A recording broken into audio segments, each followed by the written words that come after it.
relación de desarrollo de un tema que les parezca que merece ser más profundizado, o la información que quieren que les comparta, me lo avisan y se las compartimos con muchísimo gusto. Veo en el chat que no hay preguntas al respecto, entonces si les parece voy a compartir ya la presentación. Insisto en esto, Eugenia, que es parte de colaboradora y es también capacitadora de la Fundación, va a ser la portavoz de ustedes. Y además de paso ensayamos cómo es esto de ser portavoz, que es uno de los temas que iremos tratando en estas semanas. Bien, permítanme.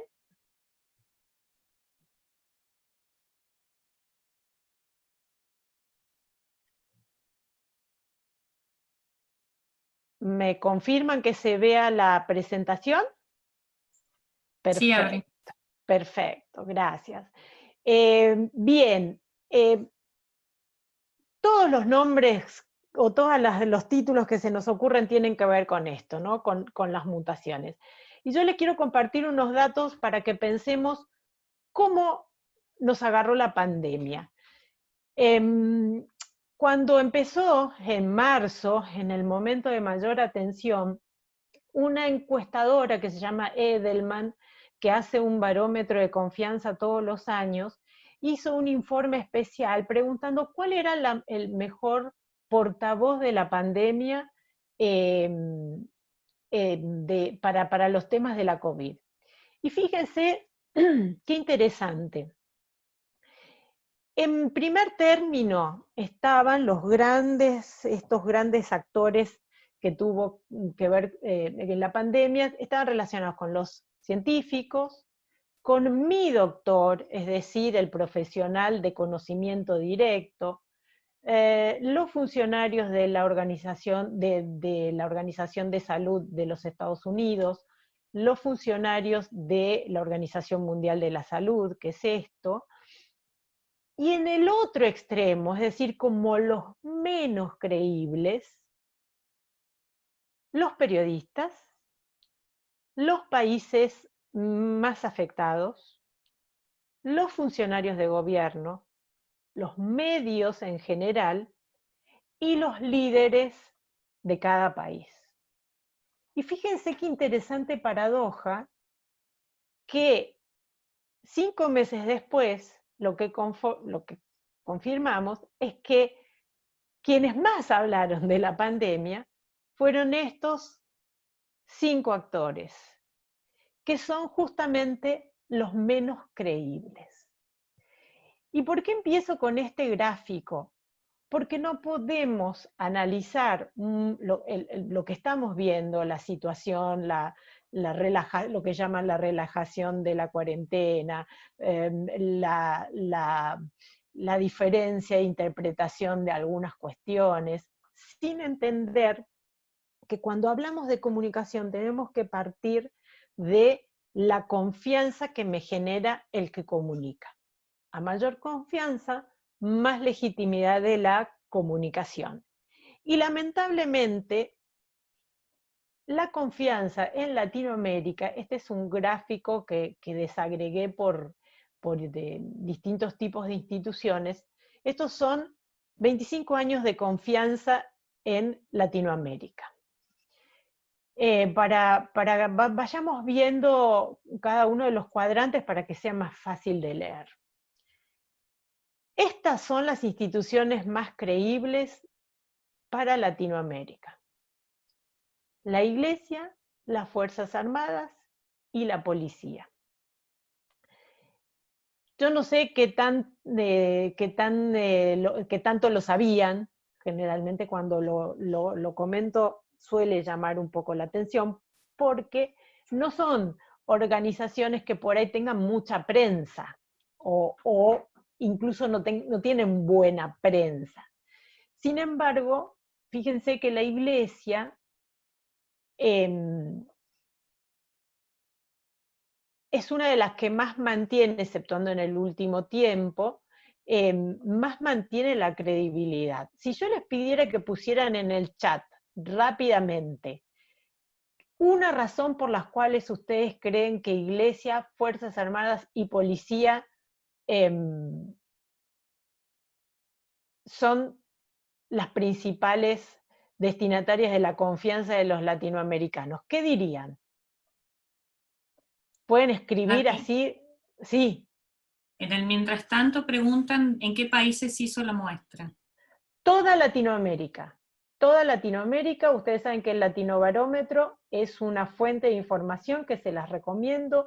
Se hace todos los años una ronda de encuestas que nos permiten además tener un panel, es decir, las mismas preguntas a lo largo del tiempo, en todos los países. Cada uno de los países tienen una consultora de primer nivel, la muestra no baja de 1.800 personas, que es lo máximo que se puede tener para una buena confiabilidad de los datos, y se las recomiendo porque los datos están abiertos y hacen preguntas relacionadas con la política, la democracia, con la percepción social y el valor de la construcción democrática. Entonces, me parece que es un insumo indispensable. Yo tomé solo los datos de confianza. De hecho, si ustedes entran a la página del Latinobarómetros, tienen una publicación especial que son 25 años de confianza en Latinoamérica.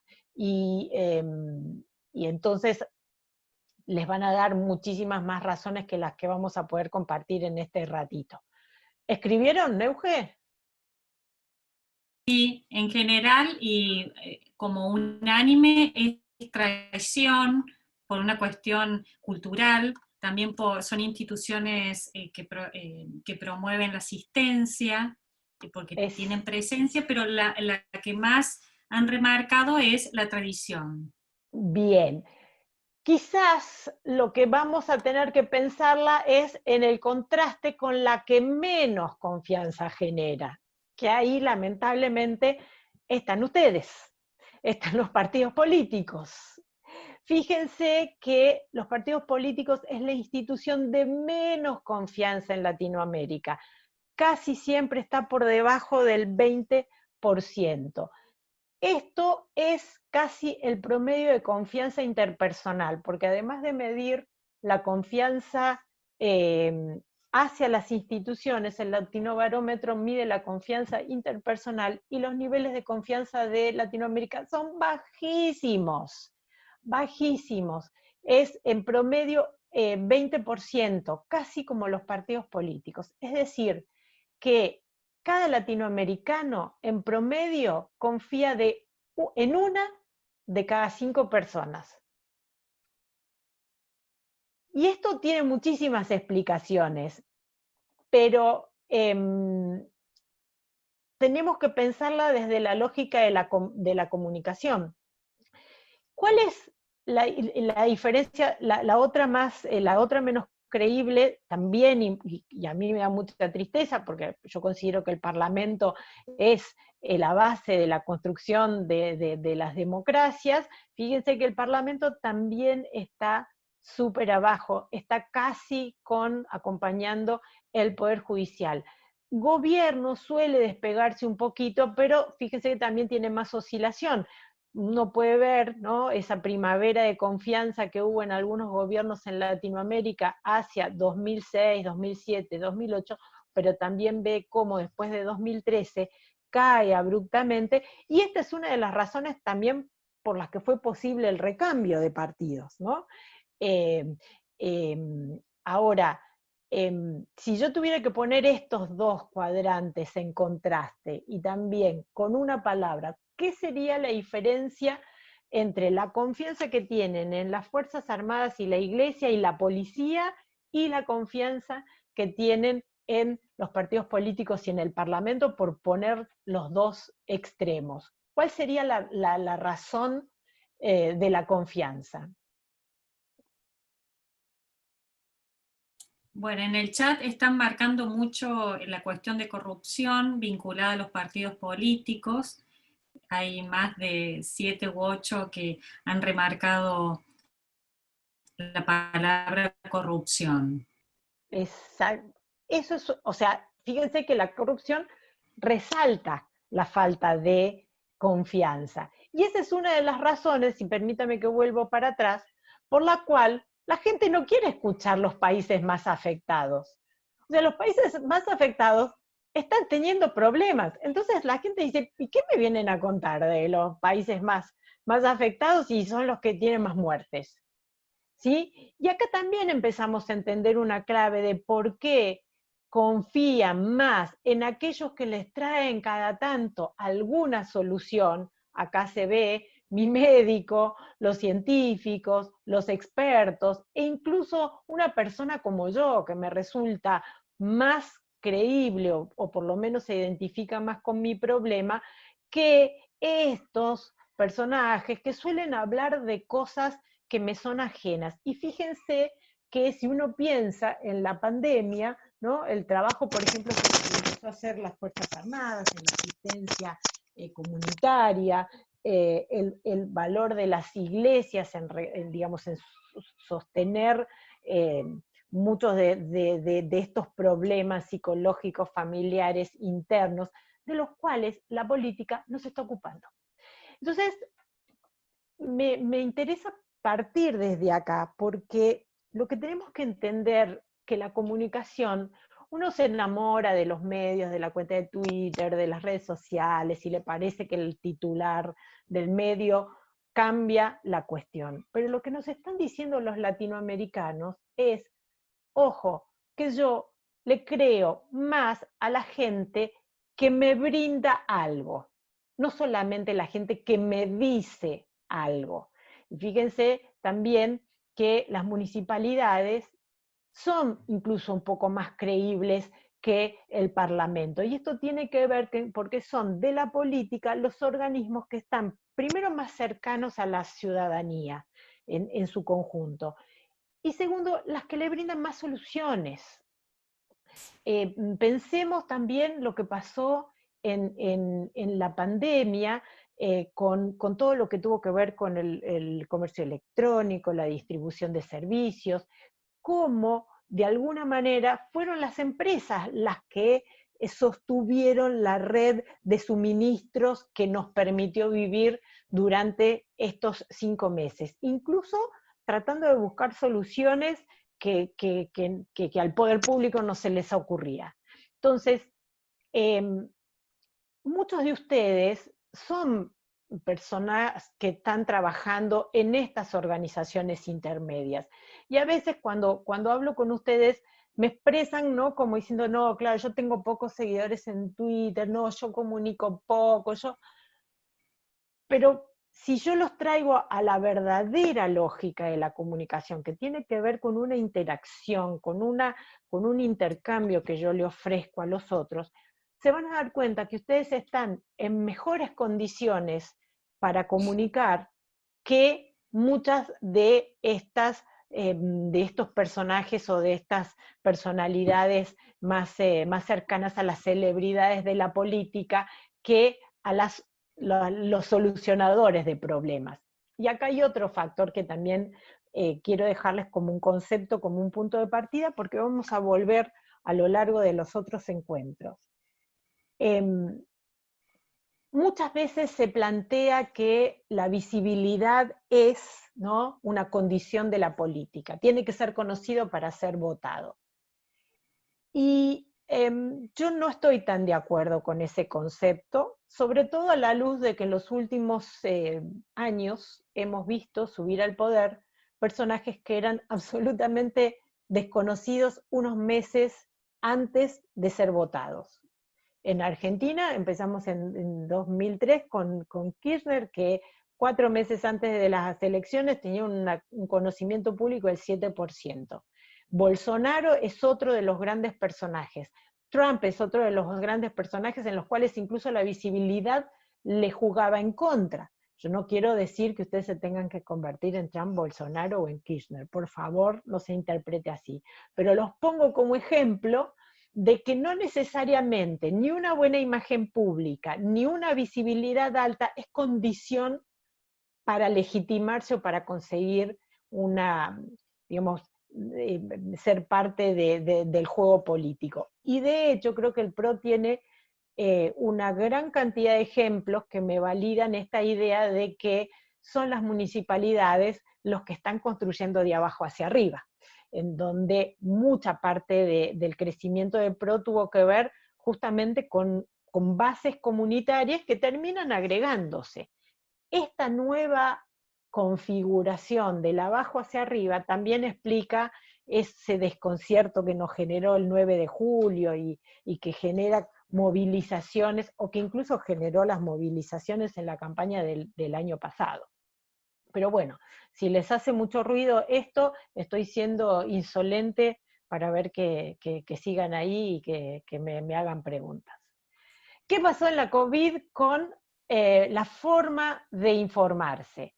En todos los países, esto es un informe que se hace en muchos países, aquí están abajo todos, acá hay como 20 países, que se hizo en abril, sobre consumos. Y fíjense que todos los grupos etarios aumentaron el uso de redes sociales durante la pandemia. Y tengan bien puesto este dato, porque lo vamos a comparar también con lo que aumentó el consumo de medios tradicionales, que es a donde la política le dedica tanto esfuerzo.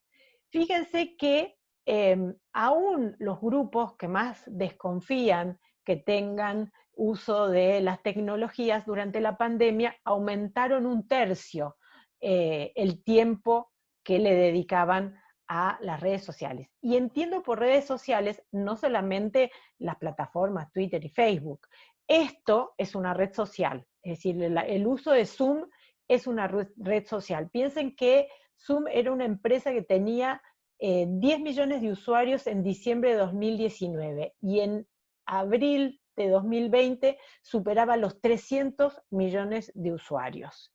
Es una de las que más creció, por ahí con menos marketing que TikTok. TikTok a todos lo ponen como ejemplo, pero todas las plataformas de videoconferencias, esas redes sociales, que son redes sociales además con un destino muy particular, porque fueron las que permitieron mantener las actividades. Entonces, y acá también se explica que mucha gente que no hacía uso de Zoom, fíjense, estamos pasando horas de nuestra vida conectándonos de esta manera. Debajo de los 45 años, el incremento fue del 50% y el 64% en los más jóvenes. ¿Y por qué esto es importante? Porque la pirámide poblacional de Latinoamérica es hoy joven. La mitad de los latinoamericanos tienen menos de 30 años. Esto también nos está planteando que muchas de las discusiones que estamos teniendo entre medios y redes se van a resolver rápidamente, porque son estos los que nos están marcando la forma de comunicación. Yo les descontaba el tiempo que les habíamos dedicado a las redes sociales.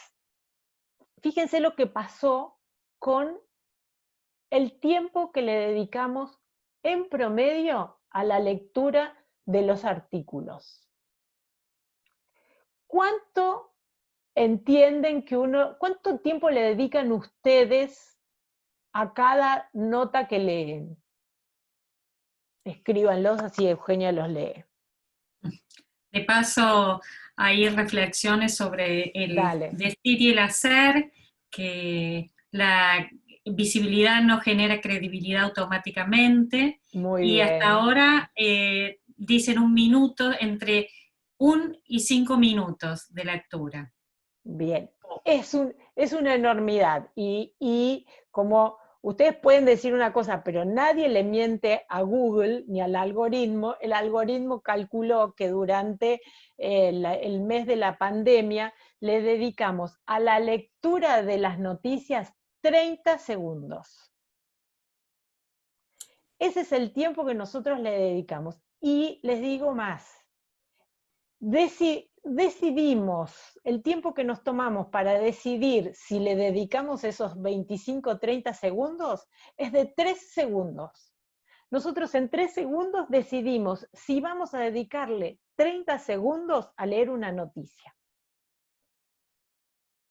Piensen esto y recuerden este gráfico, sáquenle una foto cuando salga una nota que los involucra o que involucra el partido y que piensan que es un dramón. Esos 5 minutos que ustedes dicen pueden ser que le dediquen a la nota que los involucra a ustedes porque la leen una y dos veces para entender si efectivamente es lo que habían leído. La mayoría de la gente en 30 segundos lo resuelve. Y eso porque somos Latinoamérica. En Europa le dedican en promedio 20 segundos. Esto también es un dato que va a ser crucial cuando discutamos desinformación. Porque así como bien señalaban que visibilidad no era credibilidad, lectura tampoco es credibilidad. Lo que nosotros hacemos es abrimos pantallas, vemos, pasamos, tac, tac, tac, tac, tac, tac, tac, pasamos. Con lo cual, no, esa idea de que uno a partir de una noticia o a partir de una cobertura le cambia la cabeza a otro, no se sustenta con, por ejemplo, estos datos fácticos. O sea, ya no hace falta preguntarle a una persona si creyó o no cuando yo sé que le dedicó 30 segundos a leer una nota de 6.000 caracteres. Y fíjense qué interesante, acá está el promedio mundial, ¿sí? Latinoamérica y África le dedican más tiempo a la lectura de las noticias, entonces el promedio mundial está en 35, fíjense que a lo largo de la pandemia más o menos se mantiene, y fíjense lo que pasó con la COVID. En enero, bueno, alguien hablaba de este coronavirus y qué sé yo, estaba por ahí, pero no le daban mucha bolilla. O sea, era bastante menos cuando empezamos a ver que se acercaba. Fíjense que empezamos a dedicarle un poquito más de tiempo que a las noticias. Pero estamos hablando de 5 segundos más. Entonces, recapitulemos. Voceros poco creíbles, poco tiempo dedicado a la lectura y tienen la explicación de por qué estamos viendo que el comportamiento social es el que estamos viendo. También le solemos dar nosotros mucha relevancia al Twitter. La política le presta mucha atención, los periodistas le prestan más todavía atención que la política. Vamos a volver a este dato, pero solo también como para plantear un marco de referencia. Fíjense que Argentina es uno de los países, después de Estados Unidos, con más usuarios de Twitter en proporción a la población. Tiene 12% de usuarios de Twitter, pero en el mejor de los casos, Estados Unidos tiene 20%. Brasil y México verán que la mitad de Argentina. Pero en el mejor de los casos, Argentina tiene 1 de cada 10 ciudadanos leyendo Twitter.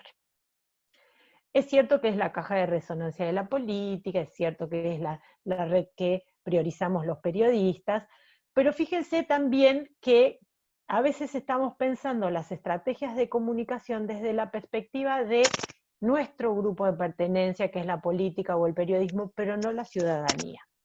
La ciudadanía que está en Twitter es la más activa y por lo tanto tampoco es la referencia de todo el conjunto.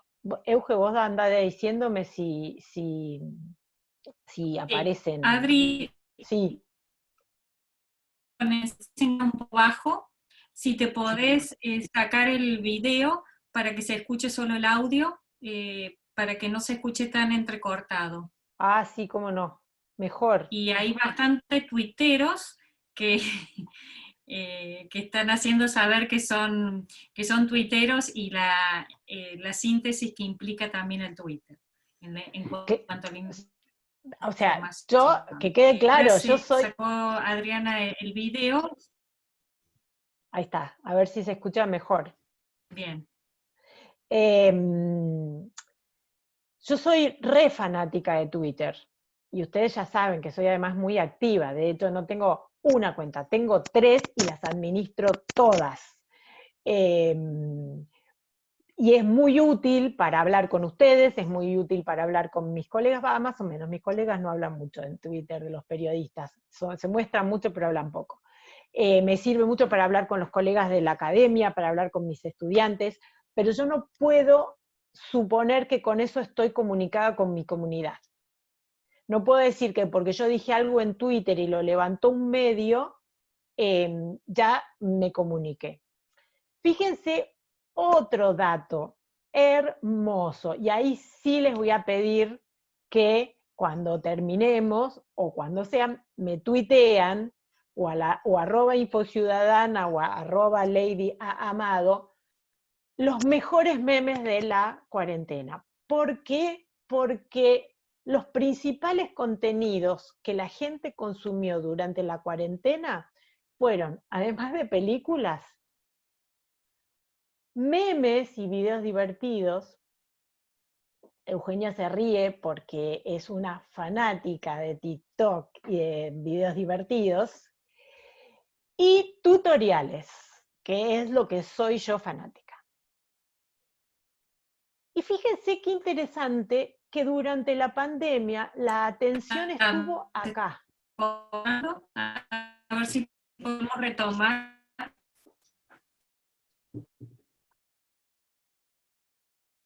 ¿Se escuchó? No, ¿podés repetir? Sí, perfecto. Espera que voy a ver si es una cuestión de... Desde los memes. Bueno, Yo les mientras decía, tanto... sí, que yo les decía que mientras los medios estuvieron en el drama, en la muerte, en el reporte diario de la gente infectada, desde la política solo se hablaba de los muertos. Fíjense que hay un funcionario que 2 veces al día lee cifras de muertes. O sea, no se me ocurre función más triste para una persona que pararse, digamos, con una información que se puede publicar, eso sí se puede tuitear, ¿no? Pero pareciera que su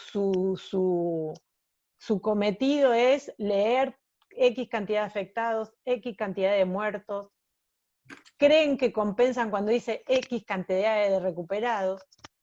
Mientras tanto, la sociedad está viendo películas, memes, videos divertidos y tutoriales.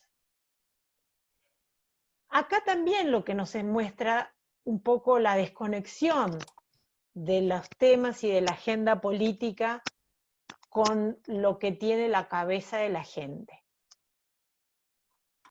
A mí me parece que acá hay un síntoma de sanidad, una conexión con lo vital de la sociedad, que creo que se expresó con el hecho de que, no sé si vieron, el meme del 2020 fueron los morochos estos africanos con el cajón. Entonces, mientras la política se ponía adusta y dramática y los medios se ponían tremendamente densos, en realidad nos vamos a morir todos, no salgan de sus casas, la gente se estaba tratando de procesar eso con humor y con alegría. Y fíjense que el humor y la orientación en tutoriales fue un camino de comunicación que casi nadie eligió.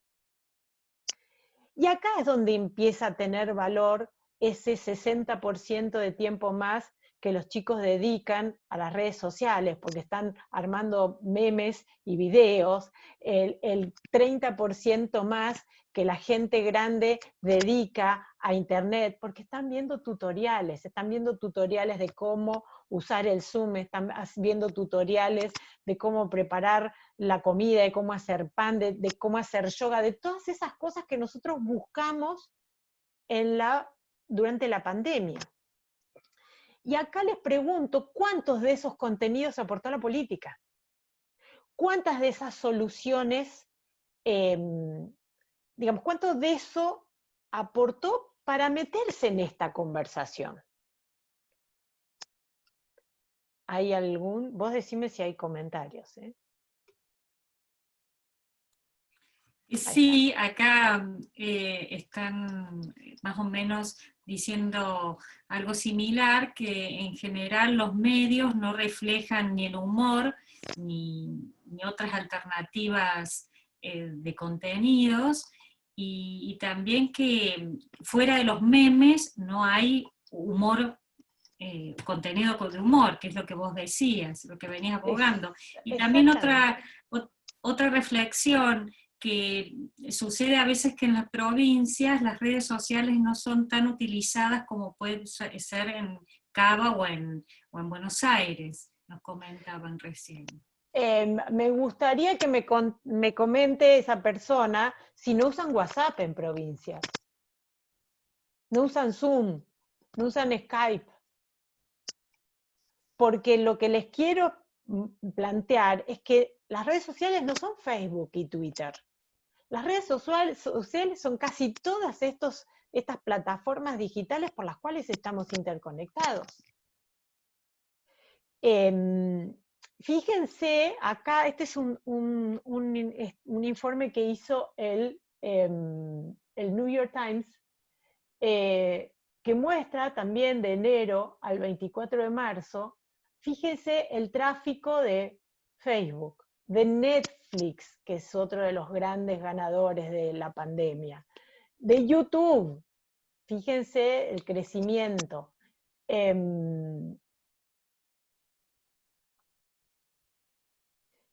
Y acá, en esto también vamos a buscar, vamos a volver cuando hablemos de información, pero también para tener como un gran panorama. Fíjense que en los últimos 6 años, el crecimiento de las plataformas más o menos está estabilizado. La única que tuvo un gran crecimiento es WhatsApp, y esto tiene que ver con que es la plataforma más comunitaria. Las redes que más crecieron, fíjense, son las redes de mensajería, mucho más que la red de publicación. Acá lo que nos está diciendo este crecimiento de WhatsApp no es que yo puedo hacer política por WhatsApp y hacer campañas políticas por WhatsApp, ni que Bolsonaro ganó por WhatsApp. Eso, si quieren, se lo discuto cuando hablemos del tema de las campañas políticas en las redes sociales, con evidencias y con argumentos. Lo que nos está diciendo el crecimiento de 17 a 48 es que lo que está creciendo es la conversación. Fíjense que Twitter no creció tanto en estos años. Facebook tampoco tanto. Lo que también es cierto es que no decayó, porque yo escucho por ahí, por algún lado, que dicen, no, Facebook está de salida. Facebook sigue vivito y coleando. Tiene 2.700 millones de usuarios. Es el primer país en población mundial, si fuera una nación. Ahora, esto es, digamos, Facebook, YouTube, WhatsApp, para uso personal. Fíjense cuando yo lo uso para información. Todas las redes caen a la mitad. Es decir, la red que más creció como uso de conversación es apenas el 16% para el uso de noticias. La red que es más importante para para consumos generales como Facebook y YouTube, caen a la mitad de Facebook y a 1/3 YouTube. Y esto también nos habla del uso que tiene la política y de por qué la comunicación política no se trata de abrir una cuenta en Instagram, ni de armar un grupo de WhatsApp, sino se trata de de ser parte de este 48% de información. Escriban ahí para que Eugenia lo vea. ¿A cuántos grupos de WhatsApp pertenecen? En promedio. 12, 3, 10. Sí, el promedio sería unos 7. Bueno, 20, hay quienes 20, 5, 6, pero el promedio son 7. Otros ¿Cuántos 20, 9. de esos abren a las 2 de la mañana? Si suena. ¿Cuántos de esos leen en el medio de una reunión Cero, política? ninguno. La O, mayoría ninguno, cero. o el grupo que tiene que ver con los seres queridos, con la familia, con la cercanía. Eh, porque la red social no es el grupo de WhatsApp, es la importancia que nosotros le damos a la gente que está en ese grupo de WhatsApp. Entonces formamos parte de un montón de grupos de WhatsApp que no leemos, que ni siquiera abrimos. Que incluso cuando después nos enteramos que se pasó algo, decimos, pero no me avisaron. Y alguien dice, pero si lo puse en el grupo de WhatsApp. Y ahí nos delatamos, ¿no? El grupo de WhatsApp del consorcio, Dios nos salve. El grupo de WhatsApp de las mamis del colegio. Ahí es donde empezamos a ver que la herramienta no termina de ajustarse a nuestra necesidad comunicativa. Yo voy a ir cerrando por hoy, porque quiero ver si tienen algunas preguntas de las cosas que estuve diciendo ahora, como para contestarles las dudas y que no nos dejemos nada pendiente para mañana. Si no hay preguntas, yo sigo, pero si hay, me encantaría que contestar o conversar, por lo menos de esta manera intermediada que tenemos con Eugenia. Bueno, algunos preguntan sobre redes específicas como LinkedIn.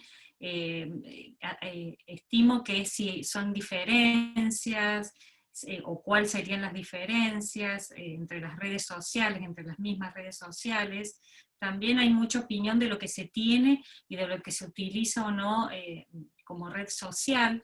Exponen cada uno los usos, los usos mayoritarios que le dan. Y acá hay una pregunta puntual que sería, ¿cuál sería la forma de entrar en el 40% como comunicadores o funcionarios políticos? Es decir, ¿cuál sería la red social más adecuada? Es genial la pregunta. Esa es la pregunta que tenemos que dejar abierta para mañana. Pero algo voy a comentar para no dejarla sin contestar. Ante todo les propongo que para mañana todos hagan un pequeño relevamiento de en cuántas redes sociales están, cuántos contactos o seguidores tienen, pero que hagan una tercera columna, que reflexionen qué comunidad llegan con cada red social, cada uno de ustedes. Porque yo quiero mañana empezar con eso, quiero que mañana me lo compartan en el chat y a partir de eso que ustedes me pongan voy a terminar de cerrar esta respuesta. Pero el gran desafío no es saber en qué red social estoy, es decir, en qué plataforma me ubico, sino es en qué red social pertenezco para pensar cuál es la red social que la comunica. Ustedes me daban el ejemplo de qué pasa en el interior. ¿Qué me puede decir? No, sacate TikTok, cuando casi todos estamos más cerca del grupo de riesgo que de los centennials o de los... pero uno me puede decir, bueno, pero es la aplicación más bajada, pero no significa que mi comunidad, mi grupo, mis seres queridos, los pueda conectar por esa red. Entonces, la pregunta de cuál es la red social no está dada por la red social en sí, sino por a qué red pertenezco, cuál es la forma de comunicarme mejor con esa red. Y yo puedo pensar que con ustedes la mejor forma de comunicación es por Zoom. Ahora, este flagelo que ha sido los Zoom cumpleaños, los Zoom reuniones de consorcio, ponerle Zoom a todos, en donde uno tiene fatiga de Zoom, en donde pasaba, me decía una dermatóloga, si me ponía pantalla solar, porque parece que las radiaciones de la computadora son más grandes que si estuviéramos tomando sol en Pinamar, con lo cual este año no vamos a tener vacaciones y vamos a tener daños por rayos ultravioletas de tanta pantalla que tenemos. Es decir, yo no es que si me funciona el Zoom para dar clase, le digo a todo el resto de mi comunidad, todo lo hacemos por Zoom. Porque de hecho, hay situaciones que yo puedo resolver vía WhatsApp, hay situaciones que puedo resolver vía mensaje de texto. Hay comunidades que prefieren recibir un correo a recibir un WhatsApp. A veces son los empleados. De hecho, por ejemplo, hay medios que les va muy bien con los newsletters. Yo no siempre tengo 100 correos en cada una de las casillas sin leer, con lo cual pensar que me tengo que suscribir a un diario que me llegue, es posible que yo lea el newsletter del diario el año que viene. Pero también tengo que conocer mi red. No es solo abrir una cuenta, es pensar a qué comunidad llego, porque en función de esa comunidad es que yo voy a hacer la selección de las cosas que yo quiero comunicar en cada una de las redes. No es como suele pasar, que yo veo mucha gente que se dedica a comunicación que dice, listo, nos sacamos una foto de la reunión que tuvimos por Zoom y la mandamos. ¿A dónde la mandamos? La publicamos en Instagram, en Twitter, en Facebook, la publicamos en todos los lados, que esté en todos los lados. ¿Y qué sentido tiene? ¿A quién le interesa esa reunión en la que tuvimos? ¿Le interesa a la ciudadanía que nosotros le digamos, estuvimos trabajando? La ciudadanía no va a decir, sí, yo también y no te lo cuento. Yo no estoy viendo a las maestras diciendo, estuvimos reunidos todos los días con los chicos. Y yo veo a los diputados que todos los días sacan una foto y estuvimos en la comisión y tal. ¿No hay otra forma de rendir cuentas? Les dejo como preguntas, ¿sí? Y ahí también podemos ensayar una proporción, digamos, qué red le va mejor a cada uno, ¿no? Pero recuerden esto, para mañana hagan un listadito de las redes sociales en las que están, hagan un listado de cantidad de contactos que tienen en cada una de ellas, cantidad de páginas que tienen o cuentas que tienen cada una de ellas, qué comunidades contactan con ellas y qué usos les dan.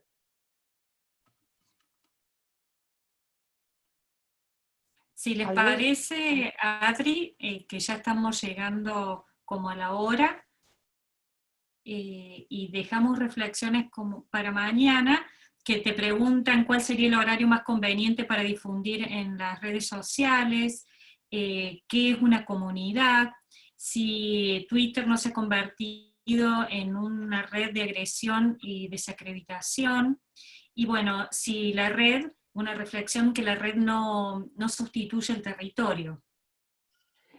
La red es el territorio. La red es la forma de llegar al territorio. Y acá les remito al gran mito de las redes sociales, que es la campaña de Obama de 2012. Obama no hizo una campaña en Facebook. Obama lo que hizo fue juntar en Facebook las organizaciones de base y hacerles ver que eran más de lo que eran. Que es un poco que lo que pasó el año pasado después de las PASO, que incluso al mismo partido le sorprendió la cantidad de gente que se automovilizaba. Lo que sirven las redes sociales es para mostrar lo que hay en el territorio. No pueden mostrar lo que no hay. Ni tampoco pueden llegar a donde no hay gente. Por eso les decía que primero hay que entender cuál es el territorio, cuál es la red, cuál es la comunidad, y después ver. Y acá eso también responde, igual mañana lo vamos a analizar con mucho detalle. También la mejor hora para publicar es la mejor hora en donde está mi comunidad.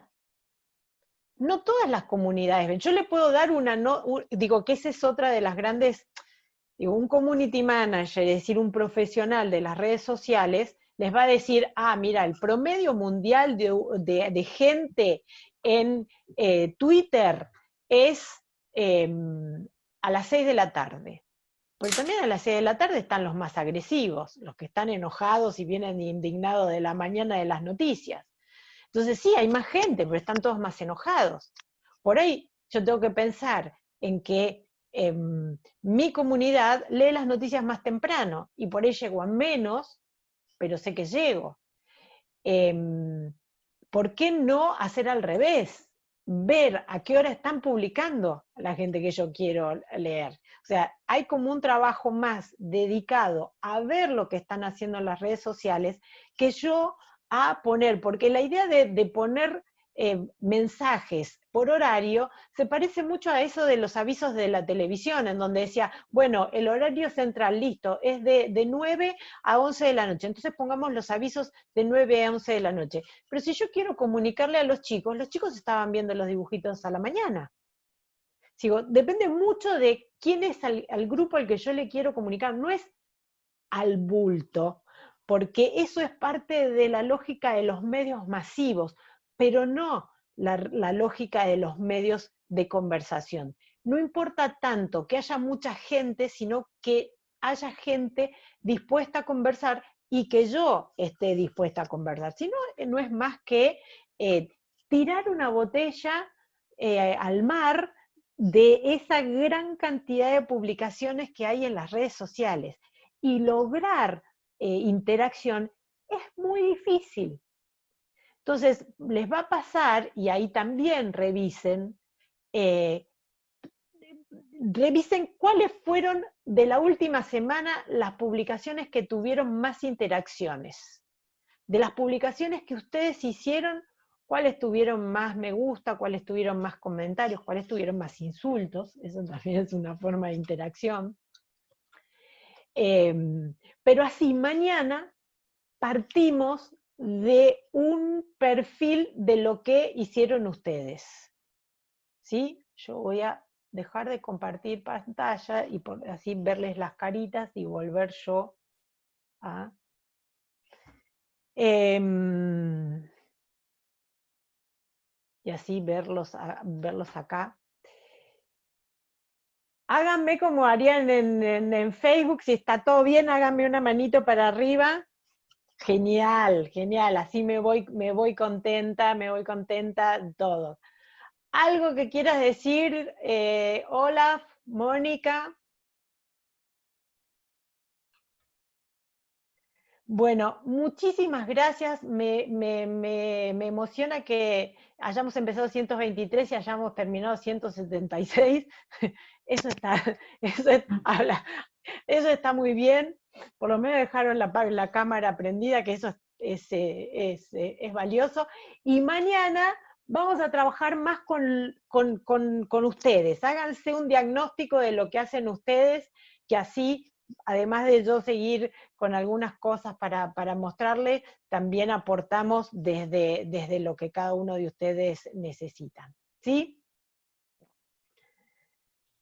Bueno, acá Adriana te están saludando todos, te están felicitando, hermosa charla, hay preguntas para mañana que he anotado y las retomamos. Genial, María Laura, espero que me veas ahí, que me decís que me ves en TN. Y espero que me compartan el meme preferido, yo les prometo que les voy a compartir también en respuesta. Muchas gracias.